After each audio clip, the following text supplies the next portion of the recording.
अभी आपको बराह रास्त ये चलेंगे इस्लामाबाद, जहां पर वफाकी वजीर इत्तलात और नशरियात अताउल्लाह तारड़ की गुफ्तगू जारी है।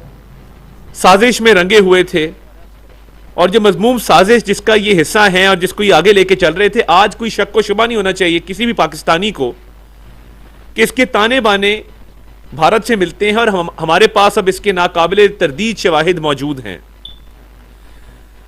और जिस तरीके से इन्होंने असले से डंडों से लैस एक तहरीक शुरू करने की कोशिश की, वो ना कश्मीरी अवाम के मफाद में थी और ना उसका कश्मीर कौस से कोई ताल्लुक था। और ये साजिशी अनासिर चाहते थे कि कश्मीर के अंदर एक ऐसी सिचुएशन क्रिएट की जाए जिससे कश्मीर को, कश्मीरियों को भी नुकसान हो और पाकिस्तान के साथ कश्मीर के रिश्ते पर भी ज़ोफ आए। तो ये वो लोग हैं जिनको मैं कहता हूं कि आज देखो, आज पाकिस्तान की कश्मीर की सियासी जमातें जो बड़े बड़े इज्तिमात कर रही हैं, जलसे कर रही हैं कश्मीर के अंदर, वो पाकिस्तान मुस्लिम लीग नून हो, वो पीपल्स पार्टी हो, मुजफ्फराबाद का जलसा आपने देखा, मीरपुर का देखा, बिलावल साहब कई जगह के ऊपर गए। तो ये जो अवाम का जम्मे गफीर है जो आपको पूरे कश्मीर के अंदर नजर आता है, इन्होंने आपकी साजिशी सियासत को रद्द किया है, आपकी तशद्दुद पर मबनी सियासत को मानने से इनकार किया है और उन्होंने हजारों की तादाद में बाहर निकलकर यह सबूत दिया है कि कश्मीर और पाकिस्तान का जो रिश्ता है ना ये कमजोर हो सकता है ना ये टूट सकता है। और हम पहले कहते थे कि आप फंडिंग ले रहे हैं, आपको भारत फंड करता है, अब तो सबूत आ गए हैं। और ये डिजिटल मार्केटिंग के जरिए जो सोशल मीडिया पर कैंपेन चलाई गई है, भारत का क्या इंटरेस्ट है कश्मीर के अंदर? वो चाहते हैं कि कश्मीर के अंदर इस तरह के मामलात हों और कश्मीर के अंदर लॉ एंड ऑर्डर की सिचुएशन क्रिएट हो। और आप देखेंगे कि जॉइंट एक्शन कमेटी का जितना सोशल मीडिया का मवाद था, उसकी सारी पेमेंट जो है वो इंडिया से आ रही थी और ये टेक्निकली डेटा से साबित हुआ है। तो ये साजिशी अनासिर जो जॉइंट एक्शन कमेटी के हैं, आज ये पूरी कौम को जवाब दे हैं कि ये दुश्मन से फंडिंग लेके पाकिस्तान के खिलाफ, पाकिस्तानी फौज के खिलाफ, पाकिस्तानी क़यादत के खिलाफ जो एक नफरत पर मबनी डिसइंफॉर्मेशन की कैंपेन चला रहे थे, उसमें इनका और मुल्क दुश्मन अनासिर का जो गठजोड़ था और जो भारत से ये फंडिंग ले रहे थे, आज तो ये रोज़े रोशन की तरह अयां हो चुका है। और ये जॉइंट एक्शन कमेटी आज ये किस मुंह से बात करेंगे किसी भी कश्मीरी के लिए कि जब इनके सारे ताने बाने जो हैं वो भारत से मिलते हैं। तो मैं ये एक वीडियो आपको दिखाना चाहता हूं जिसमें तमाम तर शवाहिद हासिल कर लिए गए हैं और जो एक शख्स गिरफ्तार हुआ जो ये डिजिटल मार्केटिंग और सोशल मीडिया पे ये खबरें फैलाने का माहिर है और मार्केटिंग सर्विसेज प्रोवाइड करता है किसी भी कंटेंट को वायरल करने के लिए। तो इसी तरह पाकिस्तान के खिलाफ मुहिम चलती है। ये परसेप्शन की जो डोमेन है, इसके अंदर ज़मीनी हक़ाइक़, ग्राउंड रियलिटीज़ बहुत मुख्तलिफ होती हैं, मगर नौजवान नस्ल की, पाकिस्तान के लोगों की जहन साजी की जाती है इस तरह का प्रोपेगेंडा फैला के, ये ट्रोल फार्म्स के जरिए और इस तरह की फंडिंग के जरिए, और झूठ फैलाया जाता है। और पाकिस्तान को जो अल्लाह ताला ने इज्जत दी है अल्हम्दुलिल्लाह मार्का हक में, और जो डिप्लोमेसी में वज़ीर आज़म शहबाज शरीफ और फील्ड मार्शल सईद आसिम मुनीर की क़यादत में जिस तरीके से अल्लाह ताला ने पाकिस्तान को पूरी दुनिया में लोग मानते हैं, पूरी दुनिया में लोग कहते हैं कि जी पाकिस्तान ने जो सफारती महाज पर कामयाबियां हासिल की हैं, जंग में जो कामयाबी हासिल की है, उस पर हर पाकिस्तानी को, वो पाकिस्तान में रहता हो, वो बैरून मुल्क रहता हो, उसको फ़ख्र है। और ये बात हमारे दुश्मनों को हजम नहीं हो रही, इसलिए ये जॉइंट एक्शन कमेटी जैसे मामलात किए जाते हैं और इनकी बैरूनी फंडिंग होती है और पाकिस्तान को कमजोर करने की साजिश होती है। अल्हम्दुलिल्लाह पाकिस्तान को कोई कमजोर नहीं कर सकता अल्लाह ताला के फजल से। ये मुमलिकत खुदादाद हर गुजरते दिन के साथ मजीद मजबूत होगी और मजीद तरक्कियां इसका मुकद्दर बनेंगी और पाकिस्तानी कौम अपनी हुकूमत, फौज और जिस तरीके से सफारती महाज पे जो कामयाबी मिली, पूरी पाकिस्तानी कौम ने उसको सेलिब्रेट किया। मार्का हक के वक्त पूरी कौम मुत्तहिद थी। तो ये नफरत अंगेज प्रोपेगेंडा जिसमें भारत मुलव्विस है, ये चल नहीं सकता, और इसको बेनकाब इंशाअल्लाह ताला पाकिस्तान की हुकूमत, पाकिस्तान की फौज, पाकिस्तान के सिक्योरिटी के इदारे वो इसको बेनकाब करते रहेंगे। जरा वीडियो चलाइएगा प्लीज। ये आप देख सकते हैं जो जेर हिरासत शख्स है, भारतीय ऑपरेटर के साथ उसका व्हाट्सएप चैट भी सामने आ चुका है, और जो व्यूज हैं उस हवाले से बात हो रही है, पैसों की बात हो रही है कि जी इतने व्यूज हासिल करने हैं, इतने पैसे दिए जाएंगे, अकाउंट डिटेल्स दी जा रही हैं, और ये थोड़े थोड़े करके पैसे ट्रांसफर किए गए ताकि जो एक फाइनेंशियल मॉनिटरिंग यूनिट है उसके सिस्टम में ये डिटेक्ट ना हो। बहुत बड़ी रकम यकमुश्त ट्रांसफर नहीं की गई, थोड़ी थोड़ी करके इसको ट्रांसफर किया गया। और ये तमाम तरीके आप देखें कि ये जॉइंट एक्शन कमेटी का मवाद लगाया गया, पाकिस्तान की फौज के खिलाफ मवाद लगाया गया और इसको प्रमोट किया गया। तो हम तो देखते हैं कि जी ये जो पोस्ट की जा रही है पाकिस्तानी मुसलमान है, मगर पीछे इसके जो ट्रोल फार्म्स हैं, जो अकाउंट्स हैं, वो भारत की फंडिंग पे ऑपरेट हो रहे होते हैं और इस तरह की डिजिटल मार्केटिंग सर्विसेज ली जाती हैं। और इस पे भी तहकीकात हो रही हैं कि जो डिजिटल पेमेंट्स का गेटवे है, जो स्ट्राइक पेमेंट्स हैं, इस पर भी पूरी नजर है पाकिस्तानी हुकूमत की, पाकिस्तानी इदारों की, और इसको बेनकाब किया जाएगा। और sectarian violence, anti state propaganda एक अपनी जगह, फिरका वारियत को फरोग देने के लिए पोस्टें लगाई गई, फौज के खिलाफ मुतद्दद पोस्टें आपको नजर आएंगी। तो ये जो एक साजिश है जॉइंट एक्शन कमेटी की और इन लोगों की कि वो फिरका वारियत भी फैलाएं, वो तशद्दुद भी फैलाएं, और जो पाकिस्तान में एक रिश्ता है फौज का और अवाम का ना टूटने वाला, उसको ये मिस इन्फॉर्मेशन का शिकार करना चाहते हैं, जिसकी इजाजत नहीं दी जाएगी। और ये अकाउंट्स हैं जिनकी थोड़ी थोड़ी फॉलोइंग है, फिर उनकी फॉलोइंग बढ़ाई जाती है और इनके पीछे पूरे बॉट फार्म्स जो हैं वो ऑपरेट हो रहे होते हैं। और ये आप देखेंगे connected via India Android app, ये इसकी डिटेक्शन ऐसे हुई कि जब वीपीएन इस्तेमाल होता है तो वीपीएन जो है वो लोकेशन को मास्क कर देता है, मगर उस डिवाइस की लोकेशन जिससे वो वीपीएन इंस्टॉल हुआ है, जिससे ये पोस्ट हुई है, वो ये अकाउंट बेस्ड इन इंडिया, वो लोकेट हो जाती है कि जी इस डिवाइस ने वीपीएन लगाया था और इस डिवाइस के जरिए ये सारे मामलात किए गए हैं। तो ये बेशुमार अकाउंट्स जो हैं आपको इंडियन बेस नजर आएंगे। और ये देखिए ना, ये फॉलोअर्स खरीदने का, बढ़ाने का तरीका, उसकी प्राइसेस, तो इस पर भी पूरी नजर है कि टेक्निकली इसको काउंटर किया जाए। और ये आप देखेंगे आगे चलते हुए, ये मजीद पोस्ट हैं जो फौज के खिलाफ, मुल्क के खिलाफ की गई। ये देखिए, ये जॉइंट एक्शन कमेटी के हवाले से पोस्ट की गई हैं। मजीद प्रोपेगेंडा है जिसमें लोगों को उकसाया जा रहा है कि जी आप बगावत कर दें,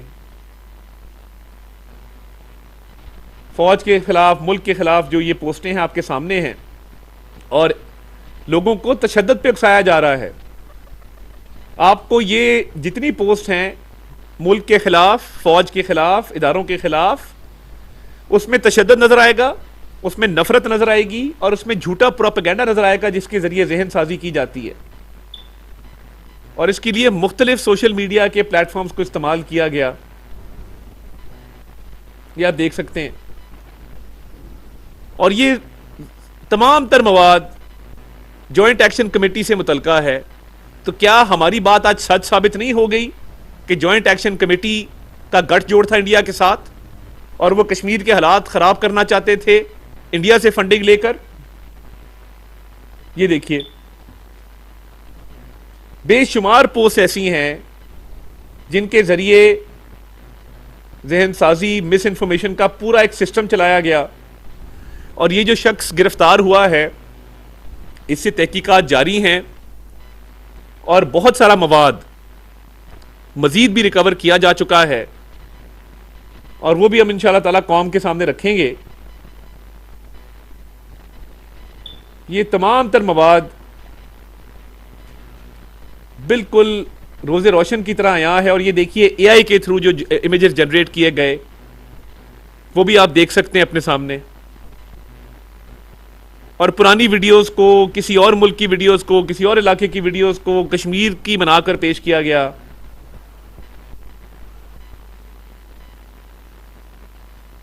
और फिरका वारियत के हवाले से मुल्क को तकसीम करने की कोशिश की गई, लोगों को तकसीम करने की कोशिश की गई। तो ये आज मैं चाहता था कि शवाहिद के साथ पूरी कौम के सामने हम इस साजिश को बेनकाब करें।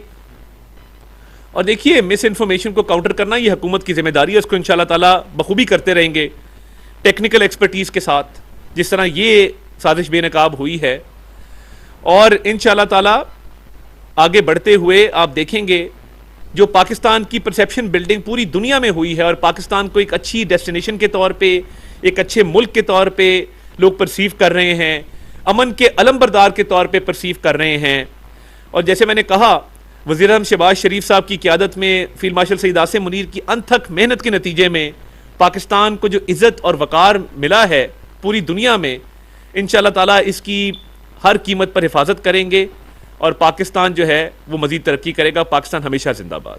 Thank you. वफाकी वज़ीर इत्तलात और नशरियात अताउल्लाह तारड़ की खुसूसी गुफ्तगू। आप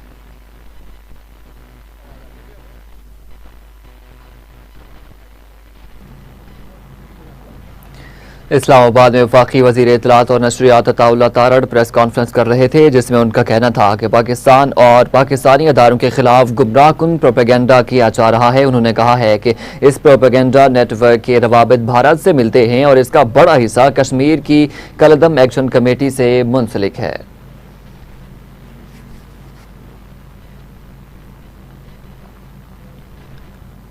खबरों के सिलसिले को आगे बढ़ाते हुए आपको बताएं कि ईरान पर हमलों से मुताल्लिक अमरीकी क़यादत में इख्तलाफात, JD वैंस और अस्करी हुकाम के खदशात सामने आ गए। अमरीकी नायब सदर JD वैंस और chairman joint chief of staff general Dan कीन ने ईरान के खिलाफ जंग को मजीद वसअत देने की मुमकिन नताइज पर तशवीश का इजहार किया है। अमरीकी नशरियाती अदारे CNN की रिपोर्ट के मुताबिक जुम्मे को होने वाली आला सतह के इजलास में जनरल डीन कैन ने सदर ट्रंप को ब्रीफिंग देते हुए मुमकिन फौजी कार्रवाइयों के नताइज और खतरात से आगाह किया है। रिपोर्ट के मुताबिक जनरल ने खास तौर पर अमरीकी असलहे के ज़खायर, तवील जंग के मुमकिन असरात और दीगर अस्करी चैलेंजेस पर तशवीश जाहिर की है।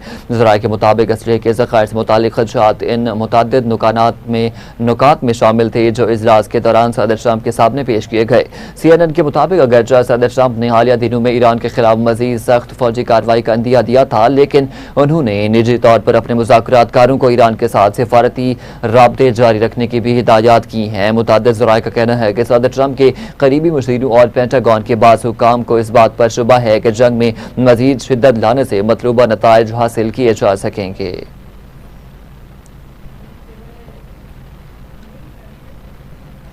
अमरीकी सदर डोनाल्ड ट्रंप ने अफवाज को एक रोज के लिए ईरान पर हमले रोकने का हुक्म दे दिया। अमरीकी वेबसाइट के मुताबिक अमरीकी सदर ने सफारतकारी को मजीद मौका देने का फैसला करते हुए जुमे के रोज अमरीकी फौज को ईरान पर नए हमले न करने की हिदायत जारी की हैं। इसके साथ ही तकरीबन 2 हफ्तों से जारी रोजाना हमलों का सिलसिला रुक गया। रिपोर्ट के मुताबिक सदर ट्रंप अगर दोबारा हमलों का हुक्म देते हैं तो अमरीकी फौज मुख्तसर नोटिस पर कार्रवाई शुरू करने की सलाहियत रखती है।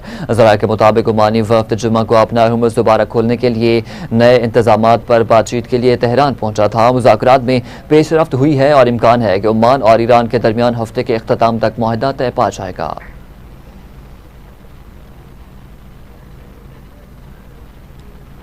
ईरानी फौज के तर्जुमान मोहम्मद अकरामीनिया ने कहा है कि अमेरिका ने 2 रातों के दौरान अपने हमले रोके हैं तो ईरान ने भी अपनी जवाबी कार्रवाइयां रोक दी हैं। उनसे पूछा गया कि क्या इसका ये मतलब है कि अमेरिका ने यकतरफा तौर पर जंग बंदी दोबारा नाफिज कर दी है। तर्जुमान ईरानी फौज ने कहा है कि अमेरिका स्ट्रेटेजिक फैसला साजी के हवाले से थकन का शिकार है।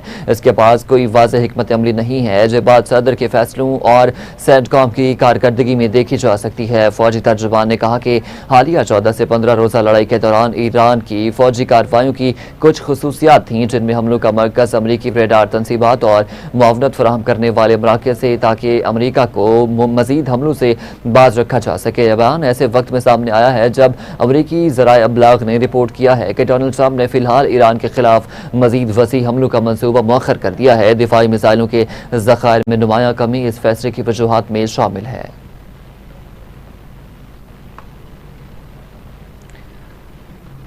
दूसरी जानब ईरान का अमरीकी हमलों में 200 फौजी हलाक करने का दावा। पासवान इनकलाब के तर्जुमान जनरल हुसैन के मुताबिक अमरीका के 8 फौजी मराकज को निशाना बनाया। 2 हफ्तों में अमरीकी अड्डों पर 11 जंगी तजारे और हेलीकॉप्टर्स भी तबाह कर दिए हैं। हमलों में 17 ड्रोन्स, F-15 जंगी तजारा, P-8 तजारा, C-17 ट्रांसपोर्ट तजारा और 8 रिफ्यूलिंग तजारे भी तबाह हुए हैं। पासवान इनकलाब ने कहा कि अगर बरतानिया ने अमरीका की हिमायत की तो हमारा हदफ बरतानिया होगा। अमरीकी तजारों ने हाल ही में बरतानवी अड्डे इस्तेमाल किए। पासवान इनकलाब ने इसराइल को भी खबरदार कर दिया।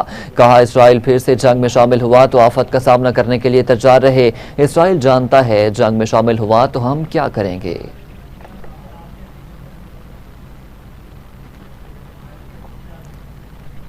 ईरान के पासवान इनकलाब ने इसराइल को जंग में फिर से कूदने से खबरदार कर दिया। पासवान इनकलाब ईरान का कहना है कि इसराइल जानता है कि अगर वो जंग में फिर से शामिल हुआ तो ईरान उसके साथ क्या सलूक करेगा। पासवान इनकलाब ने खबरदार किया कि ईरान की तवज्जो उस चीज़ पर मरकूज भी है। इसराइल जंग में फिर से शामिल हुआ तो आफत का सामना करने के लिए तैयार रहे।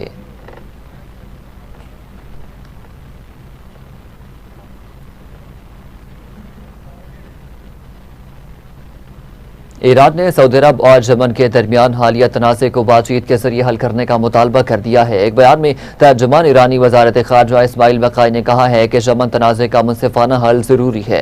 सऊदी अरब के साथ यमन के तनाज़े को कोई फौजी हल नहीं मिल सकता। इस्माइल वक़ाई का कहना था कि बातचीत पर वापसी और तयशुदा रोड मैप पर अमल ही यमनी अवाम की मुश्किलात का हल है।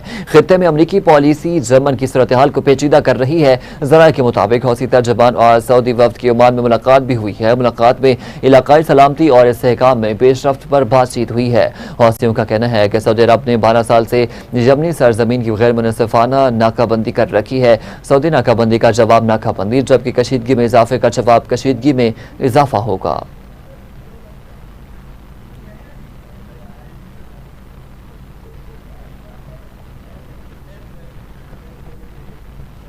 यमन के हौसी ग्रुप अंसारुल्लाह और सऊदी क़यादत में कायम फौज इत्तेहाद के दरमियान एक बार फिर शदीद हमलों का तबादला हुआ है, जबकि अक़वाम मुत्तहिदा और ओमान दोनों फ़रीक़ों को दोबारा मुज़ाकरात की मेज़ पर लाने की कोशिश कर रहे हैं। कतरी नशरियाती अदारे के मुताबिक अंसारुल्लाह ने एक सख्त बयान के साथ साथ सऊदी अरब के शहरों जनब्बे और जाजान पर हमलों की जिम्मेदारी भी कबूल की है। इन हमलों में अरामको तनसीबात को निशाना बनाने के लिए दर्जनों क्रूज मिसाइल, बैलिस्टिक मिसाइल और यमन में तैयार करदा ड्रोन इस्तेमाल किए गए। दूसरी जानिब सऊदी हुकाम का कहना है कि तमाम हमलों को फ़ज़ाई दिफाई निज़ाम के जरिए कामयाबी से नाकाम बना दिया गया। ताहम हौसियों का दावा है कि उनका फौजी ऑपरेशन कामयाब रहा और तमाम मतलूबा अहदाफ को निशाना बनाया गया है।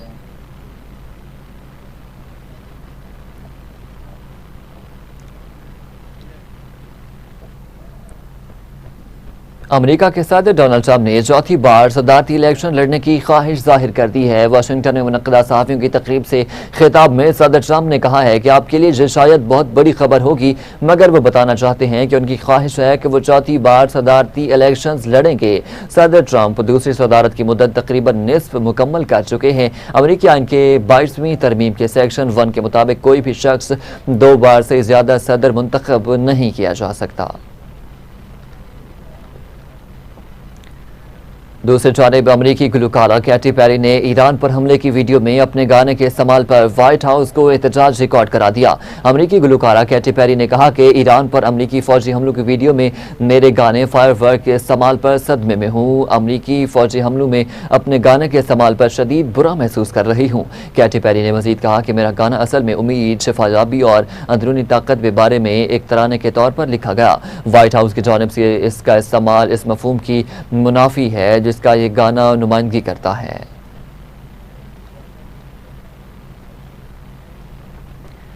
ऑपरेशन अल-आज़म के तहत बलूचिस्तान के मुख्तलिफ इलाकों में मौसर कार्रवाइयाँ जारी हैं। सिक्योरिटी ज़राए के मुताबिक किली, कंदुमरानी, खनकोशा, मसूंग में कार्रवाइयाँ की गई। फितनल खारिज को भारी नुकसान। सिक्योरिटी ज़राए के मुताबिक ऑपरेशन अल-आज़म में हलाक दहशतगर्दों की तादाद 16 हो गई। मुतादिद दहशतगर्दों के जख्मी होने की भी मुसद्दक़ा इतलात मौसूल हुई हैं। कार्रवाई में फितनल हिंदुस्तान के मुतादिद ठिकाने तबाह कर दिए गए। दहशतगर्दों से बड़ी तादाद में असलहा, गोला बारूद बरामद हुआ है। सदर मुमलिकत वज़ीर आज़म शहबाज शरीफ और वज़ीर दाखिला मोहसिन नकवी की कामयाब कार्रवाइयों पर सिक्योरिटी फोर्सेस की सताइश।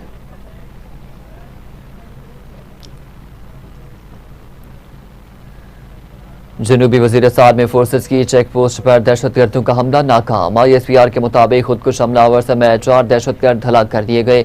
बारूद से भरी गाड़ी चेक पोस्ट के बाहर तबाह कर दी गई। दहशतगर्द गाड़ी के जरिए चेक पोस्ट का हिफाजती हिसार तोड़ना चाहते थे। फोर्सेस ने गाड़ी को पोस्ट की हदूद से बाहर ही निशाना बनाकर तबाह कर दिया। 3 दहशतगर्दों को क्लियरेंस ऑपरेशन के दौरान कामयाबी से हलाक किया गया। ऑपरेशन में सिक्योरिटी फोर्सेस का कोई जानी नुकसान नहीं हुआ।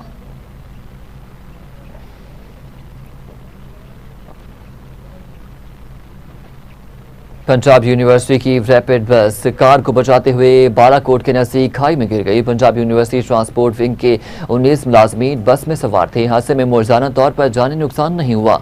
हादसे में 16 मुलाजमीन जख्मी हुए। इलाज के बाद मानसेरा DHQ अस्पताल से डिस्चार्ज कर दिए गए। ड्राइवर का कहना है कि सामने से आती गाड़ी को बचाते हुए सड़क पर फिसलन के बायस गाड़ी आउट ऑफ कंट्रोल हुई।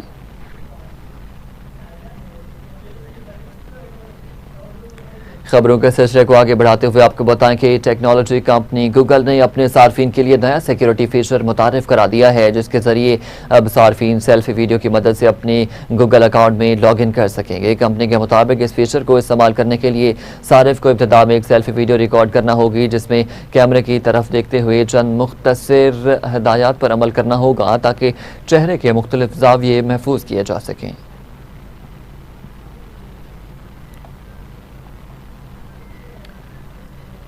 ऑरेंज ट्रेन, स्पीडो और मेट्रो बसों में टोकन और कार्ड सिस्टम खत्म। मैस ट्रांसिट अथॉरिटी के इंचार्ज उजैर शाह का कहना है कि पुराने कार्ड्स में मौजूद बैलेंस वापस नहीं किया जाएगा। मुसाफिर T cash card, mobile app और ATM कार्ड ट्रांसपोर्ट के लिए इस्तेमाल कर सकेंगे।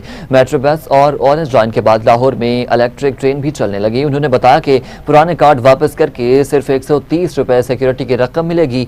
तमाम मुसाफिर अपना पुराना कार्ड मुतल्लिका स्टेशन पर जमा कराएं। मुसाफिरों ने शिकवा किया है कि मैस ट्रांसिट अथॉरिटी की जानिब से कार्ड खत्म करने के बावजूद उन्हें रिचार्ज किया जा रहा है। कार्ड खत्म करने के लिए कोई इत्तला नहीं दी गई।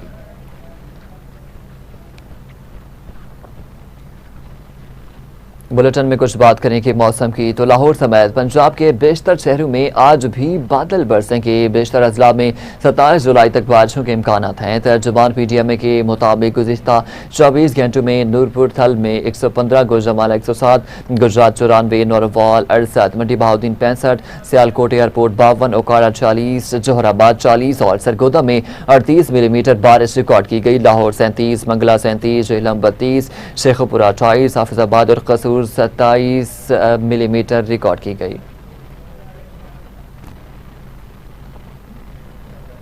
न्यूज़ स्टूडियो से फिल वक्त इतना ही। मजीद खबरों और अपडेट्स के लिए देखते रहिए TV टुडे न्यूज़।